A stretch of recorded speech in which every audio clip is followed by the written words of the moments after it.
வணக்கம். செப்டம்பர் 15ஆம் தேதி இன்னைக்கான 2வது பதிவு. பங்குச்சந்தையில் நடந்த சில விஷயங்கள விரைவாக பார்க்கலாம். முக்கியமான தகவல், நான் செபி ரெஜிஸ்டர்ட் அட்வைசர் கிடையாது.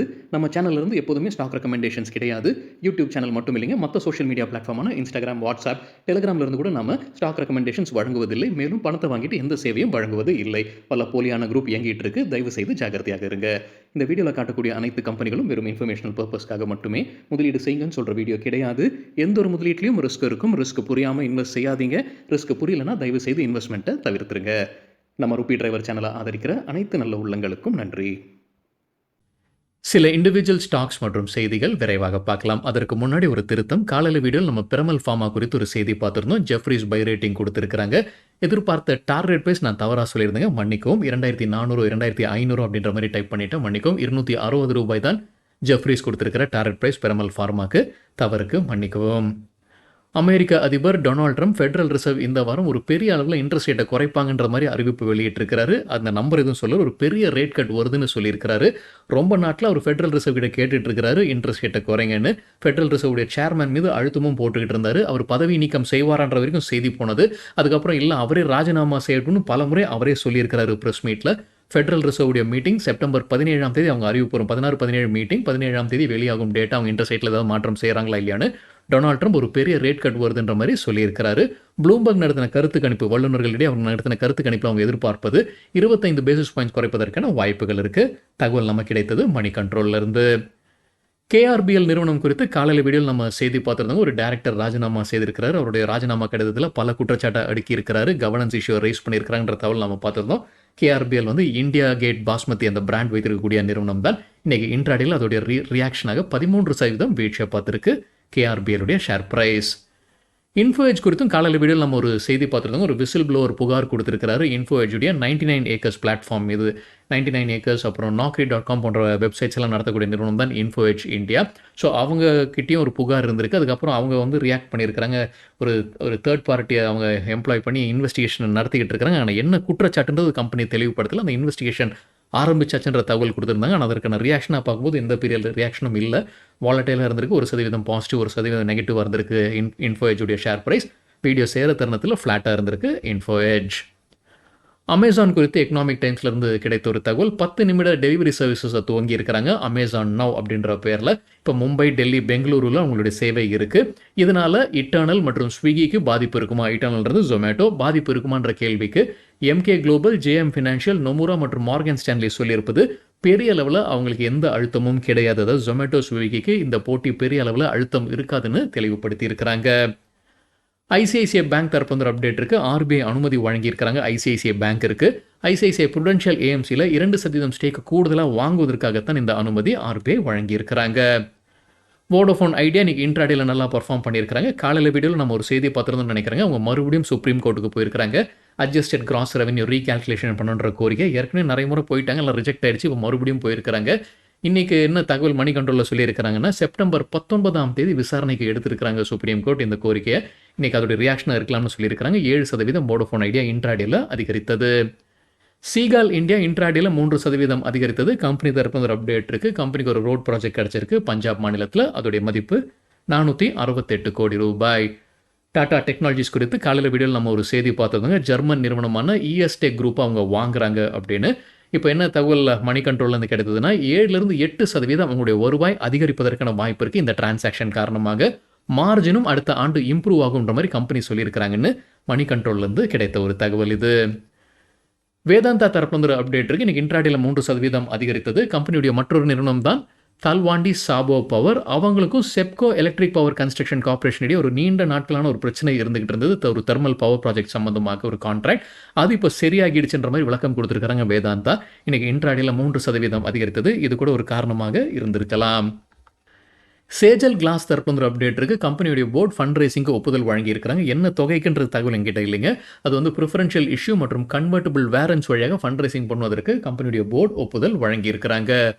கியூபிட் லிமிடெட் தரப்பு ஒரு அப்டேட் இருக்குது. கம்பெனியுடைய ப்ரொமோட்டர் அல்லது ப்ரொமோட்டர் குரூப்பை சார்ந்த ஆதித்யா குமார் ஷேர்ஸை வாங்கியிருக்கிறாரு செப்டம்பர் 12ஆம் தேதி.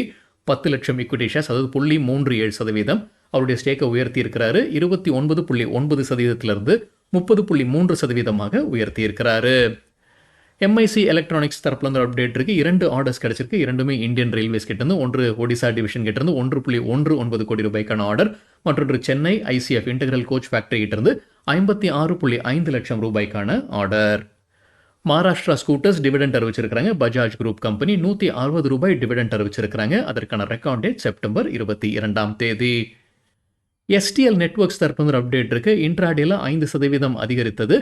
5% அப்பர் சர்க்யூட்னு நினைக்கிறேங்க. 359 கோடி ரூபாய்க்கான கான்ட்ராக்ட் கிடைச்சிருக்கு. டேட்டா சென்டர் இன்ஃப்ராஸ்ட்ரக்சர் கான்ட்ராக்ட் யார்கிட்ட இருந்துன்னா பவர் கிரிட் டெலி சர்வீசஸ் லிமிடெட் கிட்ட இருந்து கிடைச்சிருக்குன்னு சொல்லியிருக்காங்க. எஸ்டிஎல் நெட்வொர்க்ஸ் அது கூட ஒரு காரணமாக இருந்திருக்கலாம். ஐஷர் மோட்டர்ஸுடைய டார்கெட் பிரைஸை உயர்த்தி இருக்கிறாங்க. கோல்ட்மேன் சாக்ஸ் முன்ன சொன்னது 6600, புது டார்கெட் 7300. வெள்ளிக்கிழமை க்ளோசிங்லேருந்து ஒப்பிடும்போது 6% அதிகரிப்பதற்கான வாய்ப்பு இருக்கு. Eicher motors Royal Enfield brand வைத்திருக்கக்கூடிய கம்பெனி. ஆவல்ஸ் இந்தியாவுடைய டார்கெட் பிரைஸும் உயர்த்தி இருக்கிறாங்க. கோல்ட்மேன் சாக்ஸ் புது டார்கெட் 1720 பை ரேட்டிங்கை தொடர்ந்து வழங்கி இருக்கிறாங்க. சர்வோடெக் ரெனியூவபிள் பவர் சிஸ்டம் தரப்பு அப்டேட் இருக்கு. அவங்க இன்னோவரா எனர்ஜி சொல்யூஷன்ஸ் லிமிடெடுடன் ஒரு ஒப்பந்தத்தில் வராங்க. மொரீஷியஸில் சர்வோடெக் அவங்களுடைய ப்ராடக்ட்ஸை டிஸ்ட்ரிபியூட் பண்ணுறதுக்காகத்தான் இந்த ஒப்பந்தம். ஸோ சர்வோடெக் வந்து அவங்களுடைய இவி சார்ஜர்ஸ் அப்புறம் சோலார் சொல்யூஷன்ஸ் எல்லாமே என்வரா எனர்ஜி சொல்யூஷன்ஸ் லிமிடெடுக்கு வழங்குவாங்க. அவங்க மொரீஷியஸ் மற்றும் அது பக்கத்தில் இருக்கக்கூடிய நாடுகளுக்கு அவங்க டிஸ்ட்ரிபியூஷன் பண்ண இருப்பதாக சொல்லியிருக்கிறாங்க. Servotech renewable power system. Larsen and Toubro தரப்பு அப்டேட் இருக்குது. அவங்களுக்கு புல்லட் ட்ரெயின் ப்ராஜெக்ட் கிடச்சிருக்கு. சில தினங்களுக்கு முன்னாடி நம்ம செய்தியாக பார்த்ததும் இந்த புல்லட் ட்ரெயின் ப்ராஜெக்ட்டில் லார்சன் அண்ட் டியூப்ரோவும் இணைகிறாங்க அப்படின்னு. இது மும்பை அகமதாபாத் ஹை ஸ்பீட் ரயில் ப்ராஜெக்ட். அவங்களுக்கு ரயில் ட்ராக்ஸ் அப்புறம் சில ரயில்வே ஸ்டேஷன்ஸ்க்கான கான்ட்ராக்ட் கிடச்சிருக்குன்ற செய்தி நம்ம பார்த்ததும் அது செய்தியாக. இப்போ லார்சன் அண்ட் டியூப்ரோ அதிகாரப்பூர்வ அறிவிப்பு. இது ஒரு லார்ஜ் ஆர்டர்னு சொல்லியிருக்காங்க. அதோடைய மதிப்பென்னு சொல்லல, லார்ஜ் ஆர்டர் தான் சொல்லியிருக்காங்க. கம்பெனி லார்ஜ் ஆர்டர்னு சொன்னாங்கன்னா அதோடைய மதிப்பு 2500 முதல் 5000 கோடி ரூபாய் இடையே இருக்கலாம். டிவிஎஸ் மோட்டார் கம்பெனி தரப்பு அப்டேட் இருக்கு. ஆல்ட் மொபிலிட்டியுடன் ஒரு கூட்டணியில் வராங்க. இந்த ஆல்ட் மொபிலிட்டி அப்படின்றது லீசிங் மற்றும் அசெட் மேனேஜ்மெண்ட் நிறுவனம். எதற்காக இந்த கூட்டணினா 3000 டிவிஎஸ் எலக்ட்ரிக் 3 வீலர்ஸை டிப்ளாய் பண்ணுறதுக்காகத்தான் இந்த பார்ட்னர்ஷிப். டிவிஎஸ் மோட்டார் கம்பெனி அந்த வாகனங்களை சப்ளை பண்ணுவாங்க. ஆல்ட் மொபிலிட்டி வந்து அதை ப்ரொக்யூர் பண்ணி லீஸ் பண்ணி ஃபினான்ஸ் பண்ண இருக்கிறாங்க. இந்த 3000 அப்படின்னு அவங்க சொல்லியிருக்கிறது நடப்பு நிதியாண்டு 2026ற்கானது. பிரிட்டானியா குறித்து என்டிடிவி ப்ராஃபிட்லேருந்து கிடைத்த ஒரு தகவல். கம்பெனியுடைய மேனேஜிங் டைரக்டர் வருண் பேரி பேட்டி கொடுத்திருக்கிறாரு. அதுலேருந்து கிடைத்த ஒரு தகவல். அவங்க வந்து இந்த விலை போருக்கு போக போகிறது இல்லைன்னு சொல்லியிருக்காங்க. அதாவது விலையை குறைக்க மாட்டாங்கன்றதை அவங்க சொல்லியிருக்காங்கன்றது என்னுடைய புரிதல். இப்போதைக்கு அவங்க கைவசம் இருக்கக்கூடிய 70 தொழிற்சாலைகளும் அவங்களுடைய டிஸ்ட்ரிபியூஷன் நெட்வொர்க் வழியாக அவங்களுடைய ப்ராடக்ட்ஸை எடுத்து செல்ல இருக்கிறாங்க. ஸோ விலையை குறைக்க மாட்டாங்க அப்படின்றதால இப்போதைக்கு விலையை குறைக்க மாட்டாங்க, அந்த விலை போரில் அவங்க இறங்க மாட்டாங்கன்ற மாதிரி சொல்லியிருக்கிறாரு மேனேஜிங் டைரக்டர் வருண் பேரி. ஸ்டீல் ஸ்ட்ரிப்ஸ் வீல்ஸ் தரப்பு அப்டேட் இருக்கு. கம்பெனியுடைய சீஃப் ஃபினான்ஷியல் ஆஃபீஸர் நவீன் சோரத் ராஜினாமா செய்திருக்கிறாரு. ஆனந்த்ராஜ் இன்னைக்கு இன்ட்ராடேல 13% அதிகரித்தது. சிஎன்பிசி டிவி 18 அதற்கு ஒரு காரணம் சொல்லியிருக்கிறாங்க. மத்திய அரசு மானியம் வழங்குவதற்கான வாய்ப்பு இருக்கு.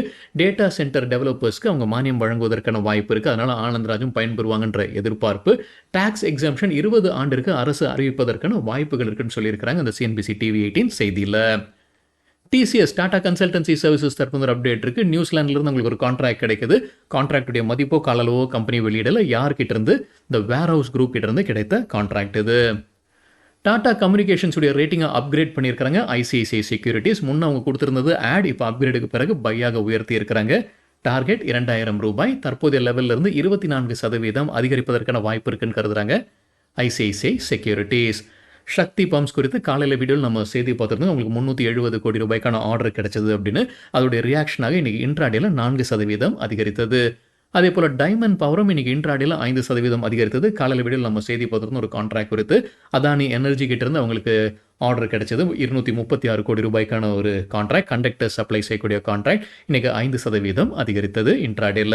அதே போல் இன்ஜினியர்ஸ் இந்தியாவும் இன்றைக்கி இன்ட்ராடேல 3% அதிகரித்தது. காலையில் வீடியோவில் நம்ம செய்தி பார்த்திருந்தோம். கம்பெனிக்கு ஒரு ஆர்டர் கிடைச்சது 618 கோடி ரூபாய்க்கானது. அதற்கான ரியாக்ஷனாக இருந்திருக்கலாம். 3% அதிகரித்தது. யூக்ரோ கேபிட்டல் தரப்பு அப்டேட் இருக்கு. செப்டம்பர் 17ஆம் தேதி ஃபண்ட் ரைசிங் குறித்து முடிவெடுக்க இருக்கிறாங்க கம்பெனியுடைய போர்ட் ஆஃப் டைரக்டர்ஸ். ஆட்டோ ஸ்டாக்ஸ்க்கு ஹெச்எஸ்பிசி என்ன ரேட்டிங் டார்கெட் கொடுத்துருக்காங்க? 5 ஆட்டோ ஸ்டாக்ஸ் அவங்களுக்கு பிடித்த 5 ஆட்டோ ஸ்டாக்ஸ் சிஎன்பிசி டிவி 18 கிடைத்தது. 5க்கும் பை ரேட்டிங் தான் கொடுத்துருக்காங்க. Maruti Suzuki, Hyundai motor India, TVS, Mahindra and Mahindra மற்றும் ஏத்தர் எனர்ஜி. என்ன டார்கெட் பிரைஸ்? இந்த 5க்கும் டார்கெட் பிரைஸ் உயர்த்தியிருக்காங்கன்னு நினைக்கிறாங்க. ஸோ மாருதி சுசுகி முன்ன இருந்த டார்கெட் பிரைஸ் 14,000 ரூபாய், புது டார்கெட் 17,000 ரூபாய். ஸோ 21% அதிகரிப்பதற்கான வாய்ப்பு இருக்குது. இது வெள்ளிக்கிழமை க்ளோசிங் ஒப்பிட்டு இருக்காங்கன்னு நினைக்கிறேன். ஹுண்டாய் மோட்டார் இந்தியாவுக்கு முன்ன கொடுத்திருந்த டார்கெட் 2300, புது டார்கெட் 2800, 21% அதிகரிப்பதற்கான வாய்ப்பு இருக்குது. டிவிஎஸ் மோட்டார் கம்பெனிக்கு முன்ன கொடுத்தது 3500, புது டார்கெட் 4000, 14% அதிகரிப்பதற்கான வாய்ப்பு இருக்குது. மஹிந்திரா அண்ட் மஹிந்திராவுக்கு ரூ. 3,570 ரூ. 4,000 டாரட் பிரைஸை உயர்த்தி இருக்கிறாங்க. 12% அதிகரிப்பதற்கான வாய்ப்பு இருக்கு. ஏத்தர் எனர்ஜிக்கு ரூ. 450 ரூ. 600 உயர்த்தி இருக்கிறாங்க. 33% அதிகரிப்பதற்கான வாய்ப்பு இருக்கு. எஸ்பிஐ மியூச்சுவல் ஃபண்ட் எந்த ஸ்டாக்ஸில் வாங்கியிருக்கிறாங்க, விற்பனை செய்திருக்கிறாங்க ஆகஸ்ட் மாதத்தில்ன்ற தகவல் சிஎன்பிசி டிவி 18லேருந்து கிடைத்தது. அவங்க ஸ்டேக் அதிகமாக வாங்கியிருக்கிறது, ஏற்கனவே இருக்கக்கூடிய ஸ்டாக்ஸில் அதிகமாக அவங்க ஸ்டேக்கை உயர்த்தி இருக்கிறது. அதானி எனர்ஜி சொல்யூஷன்ஸ் ரூ. 2,800 கோடி வாங்கியிருக்கிறாங்க. ஐசிஐசிஐ பேங்க்கில் ரூ. 780 கோடி, மாருதி சுசுகியில் ரூ. 650 கோடி முதலீடு செய்திருக்கிறாங்க எஸ்பிஐ மியூச்சுவல் ஃபண்ட். இது ஆகஸ்ட் மாதத்தில். எந்த ஸ்டாக்ஸில் குறைச்சிருக்கிறாங்க ஸ்டேக், சிக்னிஃபிகண்ட்டாக குறைச்சிருக்கிறது, முத்தூட் ஃபினான்ஸில் ரூ. 682 கோடி விற்பனை செய்திருக்கிறாங்க. ஹிட்டாச்சி எனர்ஜியில் ரூ. 460 கோடி விற்பனை. ஹெச்டிஎஃப்சி ஏஎம்சியில் ரூ. 417 கோடி விற்பனை செய்திருக்கிறாங்க. புதிதாக அவங்க சேர்த்த ஸ்டாக் அவங்களுடைய லிஸ்ட்டில் ஜேஎஸ்டபிள்யூ சிமெண்ட்டை சேர்த்திருக்கிறாங்க, அதாவது ஷேர்ஸை வாங்கியிருக்கிறாங்க. முற்றிலுமாக வெளியேறி இருக்கிறாங்க, அனைத்தையும் விற்பனை செய்திருப்பது பக்கா லிமிடெட் ஷேர்ஸை கம்ப்ளீட்டாக விற்பனை செய்து வெளியேறி இருக்கிறாங்க SBI mutual fund. IT department ஒரு விளக்கம் கொடுத்துருக்காங்க. இந்த ஐடிஆர் ஃபைலிங் டேட்டை நீட்டிச்சிருக்கிறாங்கன்ற ஒரு ஃபால்ஸான ஒரு செய்தி போய்கிட்டு இருக்கு. அது ஃபேக் நியூஸ், அதை நம்ப வேண்டாம். எக்ஸ்டென்ஷன் இல்லை. செப்டம்பர் 15 தான் கடைசி நாள் ஐடிஆர் ஃபைலிங்கு. ஏன்னா வேறொரு சர்க்குலர் போயிட்டு இருந்ததுங்க சோஷியல் மீடியாவில், அதாவது கவர்மெண்ட் ஆஃப் இந்தியாவுடைய லெட்டர் பேடு மாதிரியே அந்த லோகோலாம் வைத்துக்கொண்டே அவங்க அதை போட்டிருந்துருக்காங்க. ஸோ எக்ஸ்டென்ஷன் இருக்குது ஐடிஆர் ஃபைலிங்லன்னு, ஆனால் இல்லைன்னு எக்ஸ் தளத்தில் தெளிவுபடுத்தி இருக்கிறாங்க இன்கம் டேக்ஸ் டிபார்ட்மெண்ட். காலையில் வீடியோவில் நம்ம ஜிஎம்ஆர் ஏர்போர்ட்ஸ் குறித்து ஒரு செய்தி பார்த்துருந்தோங்க. அதுக்கான விளக்கம் சிலர் கேட்டிருந்தீங்க. கொஞ்சம் கான்ட்ரடிக்டாக இருக்கிற மாதிரி இருக்கே அந்த டேட்டான்ற மாதிரி சொல்லியிருந்தீங்க. நானும் தெளிவாக சொல்லலைன்னு நினைக்கிறேன். அது மறுமுறை ஒரு வாட்டி பார்த்துடலாம். எனக்கு புரிஞ்சதை நான் சொல்லிடுறேன். ஸோ ஜிஎம்ஆர் ஏர்போர்ட்ஸ் ஆகஸ்ட் மாதத்திற்கான டேட்டாவை வெளியிட்டிருக்கிறாங்க. அவங்களுடைய August traffic 3.5% year on year compare பண்ணும்போது வீழ்ச்சியை பார்த்துருக்கு. ஸோ எவ்வளவு லட்சம் பேசஞ்சர்ஸ்னால் 93.5 லட்சம் பேசஞ்சர்ஸ் ஆகஸ்ட் மாதத்தில். So year on year compare பண்ணும்போது 3.5% விழுந்திருக்கு. ஸோ இவங்க ஆகஸ்ட் டிராஃபிக்னு சொல்கிறது நான் புரிஞ்சுக்கிறது இந்தியாவில் இருக்கக்கூடிய ஏர்போர்ட்ஸ் மற்றும் வெளிநாட்டில் இருக்கக்கூடிய ஏர்போர்ட்ஸ் இரண்டையும் சேர்த்து ஒட்டு மொத்தமாக. ஸோ வெளிநாட்டில் அவங்க கிட்ட பிலிப்பைன்ஸில் 2 ஏர்போர்ட்ஸ் இருக்குன்னு நினைக்கிறாங்க. ஸோ ஒட்டுமொத்த ஏர்போர்ட்ஸும் வைத்துக்கொண்டு அவங்க சொல்கிறது இயர் ஆன் இயர் 3.5% வீழ்ச்சியை பார்த்துருக்குன்னு. இப்போ அவங்க டொமஸ்டிக் பேசஞ்சர் டிராஃபிக்கும் இன்டர்நேஷனல் டிராஃபிக்கும் தனியாகவே கொடுத்துருக்காங்க. ஸோ டொமஸ்டிக் பேசஞ்சர் டிராஃபிக்கில் எந்த மாற்றமும் இல்லை பெரிய அளவு. ஸோ இயர் ஆன் இயர் கம்பேரிசனில் ஃப்ளாட்டாக இருக்குது. இன்டர்நேஷனல் டிராஃபிக்கில் அதிகரிச்சிருக்கு 2.8% இயர் ஆன் இயர். ஸோ இங்கே தான் அந்த கான்ட்ரடிக்ஷன் பார்க்க முடியுது. ஒட்டுமொத்தமாக 3.5 விழுந்திருக்கு. ஆனால் டொமஸ்டிக்கில் எந்த மாற்றமும் இல்லை, இன்டர்நேஷனல் அதிகரிச்சிருக்கு. ஸோ நெட் அதிகரிக்கத்தானே வேணும் அப்படின்னு தான் கேள்வி இருந்தது. இப்போ இந்த டொமஸ்டிக்கும் இன்டர்நேஷனல் அந்த ஸ்பிளிட் அப் வெறும் உள்ளூரில் இருக்கக்கூடிய ஏர்போர்ட்ஸ், அதாவது இந்தியாவில் இருக்கக்கூடிய ஏர்போர்ட்ஸ் மட்டும், வெளிநாட்டில் இருக்கக்கூடிய ஏர்போர்ட்ஸ் கிடையாது. ஸோ முன்னே நம்ம பார்த்தது அந்த 3.5% வீழ்ச்சின்றது எனக்கு புரிஞ்ச வரைக்கும் வெளிநாட்டில் இருக்கக்கூடிய ஏர்போர்ட்ஸும் சேர்த்து. ஸோ ஆனால் ஸ்பிளிட் அப் டொமஸ்டிக்கும் இன்டர்நேஷனல் கொடுத்துருக்கிறது வெறும் இந்தியன் ஏர்போர்ட்ஸ் மட்டுமே. இதில் தாய்லாண்டில் இருக்கக்கூடிய செபுன்ற ஏர்போர்ட்டும் அடங்குங்க. ஸோ செபுவில் அவங்க ஏற்கனவே ஸ்டேக்கை விற்பனை செய்திருக்கிறாங்க. ஆனால் டிசம்பர் வரைக்கும் அவங்க தொடர்றாங்க அப்படின்றத அவங்களுடைய ரிப்போர்ட்டில் கொடுத்துருக்காங்க. இது காலையில் வீடியோ நம்ம இந்த தகவல் பார்க்கல, நான் கூடுதலாக உங்களுக்கு சொல்கிறேன். அவங்களுடைய ரிப்போர்ட்டில் கொடுத்துருக்கிறது யாருடைய, ஜிஎம்ஆர் ஏர்போர்ட்ஸுடைய பிபிடி ப்ரெசன்டேஷனில் இருக்கக்கூடிய அதிகாரப்பூர்வ ப்ரெசன்டேஷனில் இருக்கக்கூடிய தகவல் இது. கூடுதல் தகவல் அந்த பிபிடியிலேருந்து கிடைத்தது என்னென்னா, அவங்க விசாகப்பட்டினத்தில் உங்களுடைய ஒரு ஏர்போர்ட் அமைச்சுக்கிட்டு இருக்கிறாங்க, போகாபுரம் ஏர்போர்ட். ஸோ போகாபுரம் ஏர்போர்ட்டுடைய ஆப்ரேஷன்ஸ் எப்போ துவங்கும், அது 30 ஜூன் 2026 அதோடைய கன்ஸ்ட்ரக்ஷன்ஸ் எல்லாமே முடிஞ்சிடும் அப்படின்றதான் எதிர்பார்ப்பு. ஃபேஸ் 1 அதோடைய திறன் 6 மில்லியன் பேசஞ்சர்ஸ் பர் ஆனம், அது அவ்வளோ எடுத்துக்க முடியும் கெப்பாசிட்டி. ஆனால் குறைந்தபட்சம் 4.5 மில்லியன் பேசஞ்சர்ஸாவது அதை பயன்படுத்துவாங்கன்ற எதிர்பார்ப்பு ஆண்டிருக்கு. ஸோ இது கூடுதலாக அவங்களுடைய அந்த பிபிடிலேருந்து கிடைத்த ஒரு தகவலுங்க.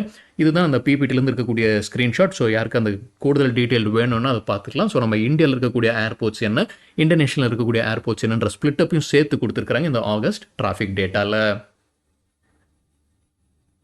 சரிங்க, இதுதான் சில விஷயங்கள் என்னுடைய பார்வைக்கு எட்டியது. நன்றி, வணக்கம்.